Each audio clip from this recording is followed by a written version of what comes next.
Hi everyone, आज हम लोग क्लासिकल मैकेनिक्स से रिलेटेड इंपॉर्टेंट टॉपिक्स के बारे में डिस्कस करेंगे।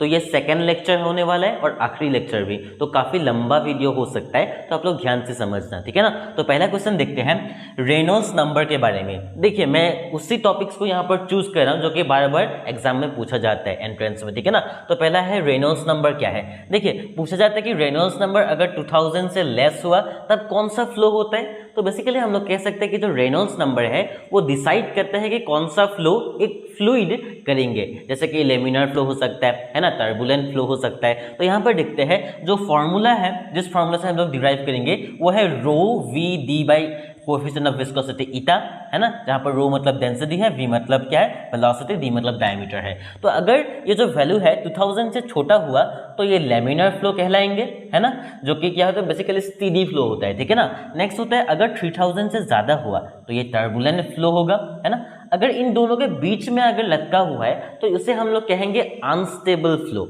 अनस्टेबल फ्लो मतलब क्या होता है बेसिकली, अगर एक ऐसा फ्लूइड जो कि मान लीजिए क्या हो रहा है लेमिनर फ्लो है और टर्बुलेंट पर चेंज होने के लिए मतलब रुका हुआ है, यानी कि जब चेंज होता है बेसिकली लेमिनर से टर्बुलेंट या टर्बुलेंट से क्या होता है लेमिनर, तब क्या होता है ये 2000 और 3000 के बीच में होता है, अनस्टेबल हम लोग कहते हैं, ठीक है ना। नेक्स्ट हम लोग देखते हैं स्टोक्स लॉ ऑफ जो फ्लूइड में होता है बेसिकली, है ना। तो स्टोक्स लॉ क्या कहता है, मान लीजिए एक स्फीयर या गोला एक फ्लूइड के अंदर जा रहा है, एक फ्लूइड के अंदर एक गोला या स्फीयर क्या कर रहे हैं मूव कर रहे हैं किसी वेलोसिटी के साथ, है ना। तो जब वो मूव करेंगे तो उसके ऊपर कुछ ऑपोजिट डायरेक्शन पर, जिस डायरेक्शन पर मूव कर रहे हैं उस ऑपोजिट डायरेक्शन पर एक विस्कस फोर्स लगेंगे जो कि बेसिकली ड्रैग फोर्स भी हम लोग कहते हैं, ठीक है ना। तो उसका वैल्यू क्या होगा, उसका वैल्यू होगा 6 पाई ईटा, यानी कि कोएफिशिएंट ऑफ विस्कोसिटी, आर जो कि रेडियस ऑफ द स्फीयर होगा, और वी मतलब यहाँ पर टर्मिनल वेलोसिटी है। और ये जो फॉर्मूला है इसे हम लोग कहते हैं स्टोक्स लॉ, है ना।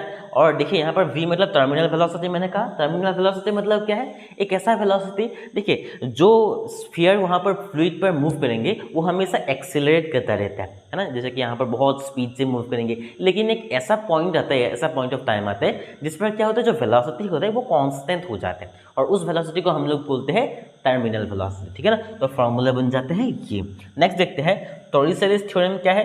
बेसिकली जो स्पीड ऑफ इफ्लक्स है, इफ्लक्स मतलब क्या है, मान लीजिए आपके पास एक क्या है, एक पैकेट है जो कि प्लास्टिक पैकेट है, मान लीजिए ट्रांसपेरेंट, और उस पर आप लोगों ने जो वाटर है फिल कर लिया है, और आप लोगों ने एक पिन लेके उस पर क्या कर दिया, होल कर दिया, तो क्या हो जाएगा बहुत स्पीड से पानी निकलेंगे, तो उसको हम लोग बोलते हैं इफ्लक्स। अगर बहुत तेज़ी से पानी किसी चीज़ से निकल रहा है तो उसका कुछ ना कुछ वेलोसिटी होगा और हाइट होगा, है ना। तो वेलोसिटी को हम लोग निकालेंगे तो किस थ्योरम से निकालेंगे, टॉरिसेलिस थ्योरम से निकालेंगे, और वैल्यू क्या होगा √2gh वेलोसिटी का वैल्यू, जो कि वेलोसिटी ऑफ इफ्लक्स होता है बेसिकली। h मतलब जिस हाइट से क्या हो रहा है वो पानी नीचे गिर रहा है ना, जिस, और g मतलब एक्सीलरेशन ड्यू टू ग्रेविटी, है ना। नेक्स्ट हम लोग देखते हैं बर्नौलिस थ्योरम। आप लोगों को पूछा जा सकता है कि बर्नौलिस थ्योरम कौन से फ्लूइड्स पर लगता है, बेसिकली आइडियल फ्लूइड पर लगता है। अब आइडियल फ्लूइड किसे कहते हैं, यहाँ पर देखिए इनकम्प्रेसिबल और नॉन विस्कस फ्लूइड पर लगता है। और जो फ्लूइड का फ्लो होगा वो कैसा होना चाहिए, स्ट्रीमलाइन फ्लो होना चाहिए। बर्नौलिस थ्योरम का बहुत सारा एप्लीकेशन है, आप लोगों को पता होगा, एरोप्लेन की वजह से उड़ता है ना, और वगैरह वगैरह। जब क्या होता है स्टॉर्म आता है ना, तब जो क्या होता है बेसिकली रूफ होता है वो ऊपर चला जाता है ना, जो कि बेसिकली क्या होता है रूफ मतलब वो पक्का रूफ नहीं, वो जो 3 वाला रूफ होता है ना वो ऊपर चला जाता है, किसकी वजह से, बर्नौलिस थ्योरम की वजह से, बर्नौलिस थ्योरम की वजह से, ठीक है ना। तो ये क्या कहता है, ये तो पहले वाले कंडीशन हो गया, है ना। ये कहता है कि मान लीजिए आपके पास एक प्रेशर एनर्जी है, काइनेटिक एनर्जी है, और क्या है पोटेंशियल एनर्जी है, पर यूनिट मास जो आइडियल फ्लूइड के लिए होगा उसका जो सम होता है हमेशा कांस्टेंट होता है। तो हम लोग लिख सकते हैं, जो कि अगर सॉल्व करने के बाद मिलेंगे, per unit mass P by rho मतलब डेंसिटी, हाफ v स्क्वायर जो कि बेसिकली काइनेटिक एनर्जी को रिप्लेस कर रहा है, GH जो कि पोटेंशियल एनर्जी को रिप्लेस कर रहा है, और साथ में क्या है कांस्टेंट। देखिए पर यूनिट मास था इसलिए यहाँ पर आप लोग को m और m नजर नहीं आ रहा है, ठीक है ना। नेक्स्ट हम लोग देखते हैं पॉइजनस इक्वेशन, जो कि बेसिकली क्या था, यहाँ पर v मतलब क्या है, कितना पानी या कितना वॉल्यूम एक पाइप से बाहर निकल रहा है उसे हम लोग क्या कहते हैं, वॉल्यूम पर यूनिट कितना मतलब निकल रहा है, पर यूनिट टाइम आप लोग कह सकते हो बेसिकली, है ना। और इसका फॉर्मूला क्या होता है, पाई p r⁴ ईटा l, जहाँ पर P मतलब क्या है, प्रेशर डिफरेंस है। एक ट्यूब मान लीजिए ये है और इसमें से पानी निकल रहा है, तो इसका और इसका क्या होगा, दोनों पॉइंट पर प्रेशर डिफरेंस होता है कुछ ना कुछ, क्योंकि यहाँ से पानी बहुत तेज़ी से आ रहा है और यहाँ से बस पानी निकल रहा है, तो प्रेशर डिफरेंस होता है। अगर उन दोनों को हम लोग माइनस कर दें P1 माइनस P2 तो P निकलता है। तो जैसे कि आप लोगों को पूछा जा सकता है कि पॉइजनस इक्वेशन में जो क्या होता है, वॉल्यूम होता है, वो किसके साथ डायरेक्टली प्रोपोर्शनल होता है और किसके साथ इन्वर्सली प्रोपोर्शनल होता है, या फॉर्मूला भी दे सकता है, ठीक है ना। तो क्या है, पाई P r⁴ ईटा L, ठीक है ना। तो ये फॉर्मूला हो गया। नेक्स्ट देखते हैं हम लोग coefficient of viscosity. Coefficient of viscosity बार बार यहाँ पर हम लोग को ईटा लिख रहे थे, यहाँ पर ईटा यहाँ पर है, ईटा यहाँ पर है। तो कोएफिशिएंट ऑफ विस्कोसिटी क्या है, बेसिकली कोएफिशिएंट ऑफ विस्कोसिटी जो है फ्लूइड्स पर आते हैं, फ्लूइड्स पर। अब जब हम लोग फ्लूइड्स की बात कर ही रहे, फ्लूइड्स दो तरीके का होता है, एक तो होता है लिक्विड्स, एक तो होता है गैस। तो पहले मैं बता दे रहा हूँ, जो टेम्परेचर पर डिपेंडेंस है, अगर हम लोग टेम्परेचर के साथ क्या है, √T इन्वर्सली प्रोपोर्शनल है कोएफिशिएंट ऑफ विस्कोसिटी लिक्विड्स पर। गैसेस पर क्या होगा, डायरेक्टली प्रोपोर्शनल होगा लेकिन √T पर, ठीक है ना। नेक्स्ट हम लोग देखते हैं इसका जो SI यूनिट है क्या है, न्यूटन सेकेंड मीटर -2। और या बेसिकली अगर हम लोग फिजिकल यूनिट की बात करें तो पॉइज होता है ना। नेक्स्ट हम लोग देखते हैं इसका डायमेंशन क्या है, m1 L-1 T-1, है ना। कोएफिशिएंट ऑफ विस्कोसिटी बेसिकली एक कांस्टेंट है। और कैसे आता है, मान लीजिए आपके पास जो ड्रैग फोर्स होता है ना, जो कि फ्लूइड पर फोर्स लगता है अपोजिट डायरेक्शन पर, है ना, वो हमेशा क्या होता है, डायरेक्टली प्रोपोर्शनल होता है वेलोसिटी ग्रेडियंट पर। ये मैं कोएफिशिएंट ऑफ विस्कोसिटी कहाँ से आ रहा है मैं आप लोगों को बता रहा हूँ, ठीक है ना। वेलोसिटी क्या होता है, ग्रेडियंट होता है, एरिया के साथ डायरेक्टली प्रोपोर्शनल होता है। और जब हम लोग प्रोपोर्शनल साइन को हटाते हैं, है ना, तब हमेशा क्या होता है, कांस्टेंट आते हैं। उस कांस्टेंट को हम लोग कोएफिशिएंट ऑफ विस्कोसिटी कहते हैं। यहाँ पर माइनस भी होता है, ठीक है ना, क्योंकि बेसिकली फोर्स जो है अपोजिट डायरेक्शन पर लग रहा है वो बताने के लिए। नेक्स्ट टॉपिक है आपका केपलर्स 3 लॉज, यानी कि आप लोगों को पता है Kepler's law of planetary motion, जो हम लोगों ने फर्स्ट सेमेस्टर पर पढ़ा था, है ना। तो उसका 3 लॉ था। जो फर्स्ट लॉ था वो क्या था, लॉ ऑफ एलिप्टिकल ऑर्बिट, जिसे हम लोग छोटे फॉर्म में कहते हैं, ठीक है ना। तो ये क्या कहता है, मान लीजिए एक सन है ना, एक ही सन होता है और सन के चारों ओर क्या होता है, जो प्लैनेट्स है एलिप्टिकल पाथ में हमेशा मूव करता है। आप लोगों को पता होगा जैसे कि सर्कल पर क्या होता है, सेंटर होता है, और एलिप्स पर क्या होता है, फोकाई होता है। तो आप लोग कह सकते हो कि सन जो है एक फोकाई पर बैठा हुआ है और प्लैनेट्स उसके चारों ओर घूमता रहता है। तो इसे हम लोग इसे क्या कहते हैं, law of elliptical orbit. Next है लॉ ऑफ एरियाज। आप लोगों को पता होगा क्या है, मान लीजिए जो रेडियस वेक्टर है सन से लेकर प्लैनेट तक, है ना, वो क्या करेंगे, इक्वल एरियाज को इक्वल टाइम पर स्वीप करेंगे। मान लीजिए 10 घंटे पर वो कितना एरिया को कवर अप करता है, वो डिपेंड नहीं करते कौन से जगह पर है, चाहे इस जगह पर हो चाहे उस जगह पर हो, हमेशा वो जो एरिया है हमेशा सेम कवर अप करेंगे सेम टाइम पर। ये बात आप लोग ध्यान रखना। तो इसे हम लोग कहते हैं लॉ ऑफ एरियाज। जो थर्ड पॉइंट है बहुत ही इंपॉर्टेंट है, हार्मोनिक लॉ कहते हैं हम लोग इसे। ये क्या है, मान लीजिए जो टाइम पीरियड है ना, एक बार चक्कर लगाने में कितना टाइम होता है उसे हम लोग टाइम पीरियड कहते हैं। टाइम पीरियड जो होता है वो सेमी मेजर एक्सिस के साथ डायरेक्टली प्रोपोर्शनल होता है, लेकिन दोनों में एक बात आप लोग ध्यान रखना, इसका स्क्वायर होता है, इसका क्यूब होता है, ठीक है ना। तो टाइम पीरियड का स्क्वायर, सेमी मेजर एक्सिस का क्यूब, ठीक है ना। नेक्स्ट हम लोग देखते हैं एस्केप वेलोसिटी के ऊपर। क्या देखते हैं, एस्केप वेलोसिटी। एस्केप वेलोसिटी मतलब क्या है, मान लीजिए आप लोगों ने, मैं अगर इस पेन को ऊपर फेंकूं तो ये नीचे चला आता है। तो एक ऐसा वेलोसिटी भी होता है जिस वेलोसिटी के साथ अगर मैं इस पेन को ऊपर फेंक दूं तो ये ऊपर चलता ही रहेगा, नीचे कभी आएगा ही नहीं, है ना। तो उस वेलोसिटी को हम लोग क्या कहते हैं, एस्केप वेलोसिटी कहते हैं। नॉर्मल पेन जैसे चीज़ों के लिए एस्केप वेलोसिटी यूज़ नहीं होता है। किसके लिए यूज़ होता है, सैटेलाइट के लिए यूज़ होता है ना। सैटेलाइट को अगर हम लोग ऊपर भेज देते हैं किसी वेलोसिटी के साथ तो वो नीचे आता नहीं है। अगर एस्केप वेलोसिटी के साथ ऊपर चला गया तो वो सन के चारों ओर चक्कर लगाता रहता है ना। तो उस वेलोसिटी का एक्सप्रेशन क्या है, ध्यान से देखना, VE is equal to √2gr। G मतलब क्या है, जी मतलब एक्सीलरेशन ड्यू टू ग्रेविटी, जिसका स्पेसिफिक होता है 9.8, है ना। नेक्स्ट R मतलब क्या है, अगर हम लोग अर्थ का एस्केप वेलोसिटी निकाल रहे तो रेडियस ऑफ द अर्थ होगा, जिसका वैल्यू कितना होता है 6400 किलोमीटर होता है अप्रोक्सीमेटली, ठीक है ना। तो इसका वैल्यू अगर हम लोग पुट कर देते हैं, क्योंकि दोनों का वैल्यू हम लोग का नोन है, अगर अर्थ के लिए कंसीडर करें तो ये होता है 11.2 किलोमीटर पर सेकेंड, जो कि अचीवेबल है। एक सेकेंड में 11.2 किलोमीटर जाना है, जो कि बेसिकली आजकल के रॉकेट जो है वो कर सकते हैं, ठीक है ना। नेक्स्ट हम लोग कहते हैं क्या, आर्टिफिशियल सैटेलाइट क्या है। आप लोग को पता होगा मैन मेड सैटेलाइट जो होता है उसे हम लोग आर्टिफिशियल सैटेलाइट कहते हैं, है ना। तो पहला सैटेलाइट कौन सा आर्टिफिशियल सैटेलाइट, स्पुतनिक 1 था, जो कि रसिया ने भेजा था, और इंडिया का आर्यभट्ट था। देखिए ये सब हम लोग को नहीं देखना है, हम लोग को देखना है ऑर्बिटल वेलोसिटी कितना है, इसका एक्सप्रेशन क्या होगा, gr², r मतलब radius of the earth, divided by capital R + h, है ना। यहाँ पर जो h है वो है कि अर्थ से कितना ऊपर वो सैटेलाइट घूम रहा है, जिस वेलोसिटी के साथ उसे हम लोग ऑर्बिटल वेलोसिटी कहते हैं। अगर ये h को हम लोग ना लगाए, यानी कि क्या होगा, सरफेस पर घूम रहा है तो यहाँ पर h नहीं होगा, ठीक है ना। नेक्स्ट है टाइम पीरियड, यानी कि एक चक्कर लगाने में सैटेलाइट को कितना टाइम लगता है, twice pi by R, R plus H G cube 1/2, ये आप लोग ध्यान रखना।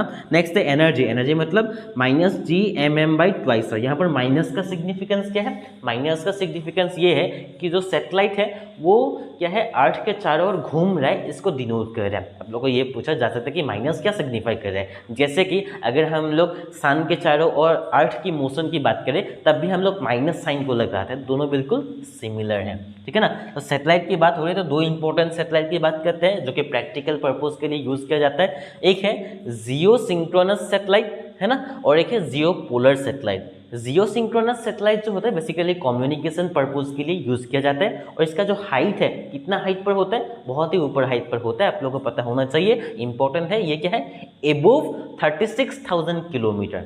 अगर हम लोग कम्युनिकेशन पर्पस की बात करें तो कम्युनिकेशन करने के लिए बहुत ही दूर दूर तक जाना होगा, है ना। यहाँ पर से मान लीजिए हम लोगों ने यहाँ पर फ़ोन लगाया और बहुत दूर तक जाना है तो बहुत ऊपर हाइट पर होना चाहिए, तो 36,000 किलोमीटर के ऊपर सैटेलाइट को घूमना होगा। लेकिन जियो पोलर सैटेलाइट पर ऐसा नहीं है। जियो पोलर सैटेलाइट पर क्या होता है, 500 से 600 किलोमीटर ऊपर ही हो जाएंगे, बहुत डिफरेंस है ना।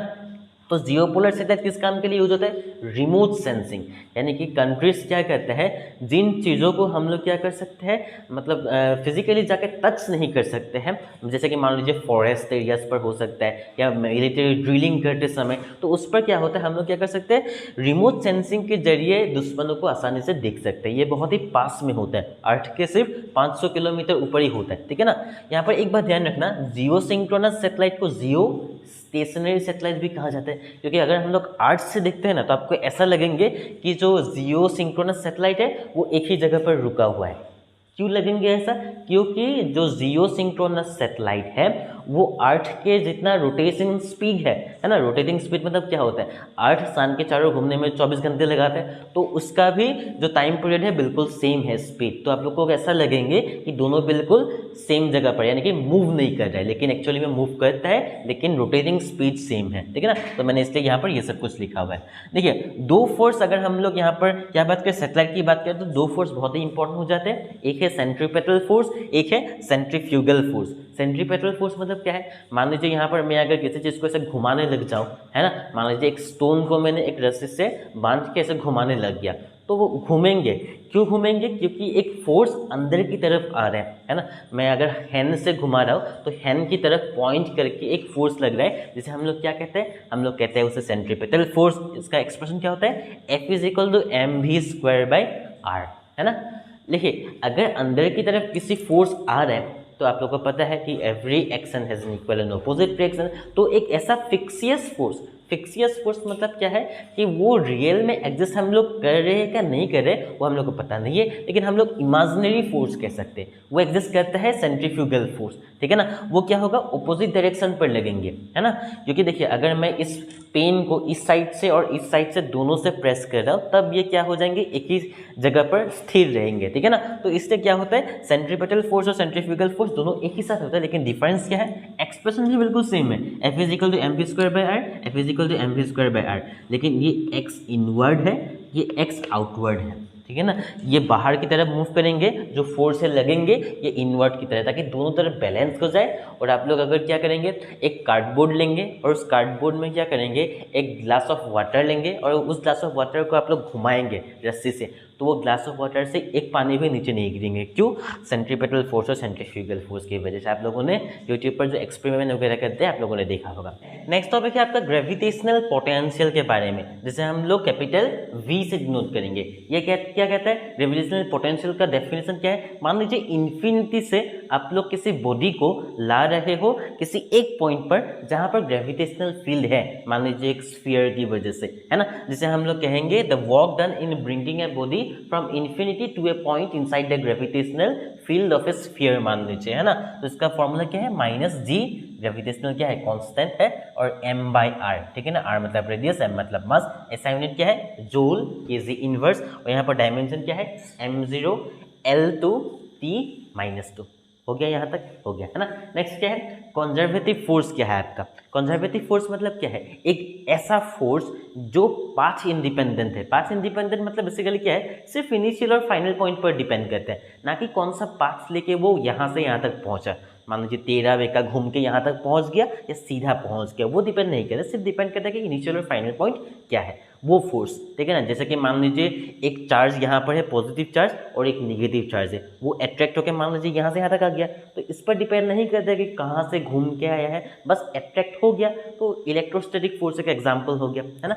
मान लीजिए और एक पॉइंट यहाँ पर ध्यान देने की बात है, जो वर्क डन होता है इन क्लोज्ड पाथ वो हमेशा जीरो होता है। एक राउंड ट्रिप पर कंजर्वेटिव फोर्स जो वर्क करता है उसे हम लोग क्या कहते हैं नहीं, उसका वैल्यू क्या होता है, जीरो होता है ना। एग्जाम्पल क्या है, electrostatic force, magnetic force, gravitational force, और आपका हो गया न्यूक्लियर फोर्स, ठीक है ना। नेक्स्ट हम लोग देखते हैं non conservative force. Non conservative force मतलब इसका एग्जैक्ट उल्टा होगा, पाथ्स पर डिपेंड करेंगे, है ना। जो work done in close path होगा वो जीरो नहीं होगा, उसका मान लीजिए ट्वाइस होगा, है ना। और एग्जाम्पल क्या है, फ्रिक्शन की वजह से, एयर ड्रैग की वजह से जो फोर्स आते हैं, ठीक है ना। नेक्स्ट हम लोग देखते हैं सिमिलरिटीज बिटवीन लीनियर मोशन और रोटेशनल मोशन, यानी कि दो तरीके का मोशन होता है, एक तो रेक्टिलिनियर मोशन, सीधी सीधी मोशन कर सकता है, दूसरा क्या होता है, घूम घूम कर यानी कि रोटेट कर सकता है। दोनों के बीच में सिमिलरिटीज क्या है, पहला इसे हम लोग डिस्टेंस कहते हैं या डिस्प्लेसमेंट कहते हैं, यहाँ पर हम लोग एंगुलर डिस्प्लेसमेंट कहते हैं, इसे हम लोग एस से डिनोट करते हैं, इसे हम लोग थीटा से डिनोट करते हैं। नेक्स्ट है लीनियर वेलोसिटी या लीनियर एक्सीलरेशन, यहाँ पर हम लोग क्या कहते हैं, एंगुलर वेलोसिटी या एंगुलर एक्सीलरेशन, ठीक है ना। इसे हम लोग v, एस से डिनोट करते हैं, यहाँ पर ओमेगा और यहाँ पर क्या होगा अल्फा। ओमेगा मतलब क्या है, D theta by D T, theta मतलब डिस्प्लेसमेंट, एंगुलर डिस्प्लेसमेंट, तो D theta by D T, और एक्सेलरेशन मतलब D omega by D T, angular velocity divided by time. Mass को हम लोग यहाँ पर एम से डिनोट करते हैं, यहाँ पर इनर्शिया कहा जाता है, जिसे हम लोग आई से डिनोट करते हैं। नेक्स्ट है लिनियर मोमेंटम, जिसे हम लोग पी से डिनोट करते हैं। लिनियर मोमेंटम मतलब क्या है, मास इनटू वेलोसिटी, यहाँ पर भी एंगुलर मोमेंटम होगा, जिसे हम लोग कैपिटल एल से डिनोट करते हैं। तो मास मतलब आई है, जो क्या है वेलोसिटी मतलब ओमेगा है, तो ओमेगा यहाँ पर हम लोगों ने लिख दिया। यहाँ पर हम लोग फोर्स कहते हैं, है ना। अगर सेकेंड लॉ ऑफ मोशन लगाए तो फॉर्मूला होगा एम या D P by D T, rate of change of momentum. यहाँ पर भी सेम होगा, टॉर्क कहते हैं हम लोग, जिसे रोटेशनल फोर्स को टॉर्क कहते हैं, ठीक है ना। यहाँ का सिंबल क्या होगा, ये टाउ, और यहाँ पर आई अल्फा, यानी कि आई मतलब मास, क्योंकि मोमेंट ऑफ इनर्शिया है, अल्फा मतलब क्या है एक्सीलरेशन, और D L by D T rate of change of angular momentum. Next है kinetic energy equal to half M B square, या आप लोग देखते हैं क्वांटम मैकेनिक्स पर P square by twice M. यहाँ पर भी सेम होगा, एम के जगह पर क्या होगा, आई होगा मोमेंट ऑफ इनर्शिया, वी के जगह पर एंगुलर वेलोसिटी ओमेगा, है ना। पी मतलब क्या है, जो मोमेंटम है तो एल होगा, L square by twice, M मतलब आई होगा। जो इक्वेशन ऑफ मोशन होता है क्या था, V square minus U square equal to 2 से S, V is equal to U plus T, और थर्ड था आपका S is equal to U T plus half H square. Similarly बस आप लोग वी के जगह पर ओमेगा से रिप्लेस कर दो। मान लीजिए जो फाइनल वेलोसिटी है उसे ओमेगा 2 कहो, इनिशियल वेलोसिटी को ओमेगा 1 कहो, तो क्या होगा, omega 2 is equal to omega 1 बस ए मतलब एक्सेलरेशन मतलब अल्फा टी, तो omega 2 is equal to omega 1 plus alpha T. Similarly जब आप लोग रिप्लेस करेंगे, theta is equal to, theta मतलब S is equal to omega 1 T plus half alpha T square, alpha मतलब acceleration, omega 2 square minus omega 1 square equal to twice alpha theta. I hope आप लोग यहाँ तक समझ के। तो यहाँ पर मैं क्या करता हूँ, क्लासिकल मैकेनिक्स का वो खत्म करता हूँ, ठीक है ना। तो मिलता है अगली वीडियो पर, तब तक के लिए जय हिंद।